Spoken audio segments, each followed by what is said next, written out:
ఇండియాలో Covid alarm మోగింది. COVID-19 కొత్త వేరియంట్ వేగంగా వ్యాపిస్తుంది. ఢిల్లీ, హర్యానా, కేరళ, కర్ణాటక మరియు ఆంధ్రప్రదేశ్లో ఈ కేసులు నమోదు అవుతున్నాయి. ప్రస్తుతం ఇండియాలో 257 యాక్టివ్ కేసులు ఉన్నట్లు యూనియన్ హెల్త్ మినిస్ట్రీ తెలిపింది. ముందుగా మన ఆంధ్రప్రదేశ్లో 4 కొత్త కేసులు ఉన్నట్లు, ఇందులో 3 విశాఖపట్నం నుండి, మరొకటి కడప నుండి.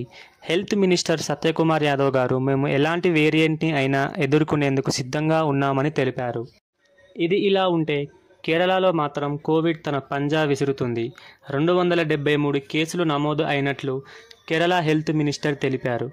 ఇంకా ఉత్తరప్రదేశ్లో మరో 4 కేసులు యాక్టివ్గా ఉన్నట్లు ఆ రాష్ట్ర గవర్నమెంట్ తెలిపింది. WHO ప్రకారం మనం పాటించాల్సిన కొన్ని జాగ్రత్తలు: 10 మంది కన్నా ఎక్కువ ఉన్నప్పుడు మాస్క్ వేసుకోవాలి, అనవసరమైన ప్రయాణాలు చేయకూడదు, కోవిడ్ వచ్చినట్లు సిమ్టమ్స్ కనిపిస్తే వెంటనే చెక్ చేసుకోవాలి, ఎప్పటికప్పుడు కోవిడ్ వైరస్ మీద అవగాహనతో ఉండాలి. కంక్లూజన్: ఇది కోవిడ్-19 యొక్క అడ్వాన్స్ వేరియంట్ అండ్ ఇది చాలా డేంజరస్ వేరియంట్. సో మనం కూడా జాగ్రత్తగా ఉండి మనల్ని, మన కుటుంబాల్ని కాపాడుకుందాం.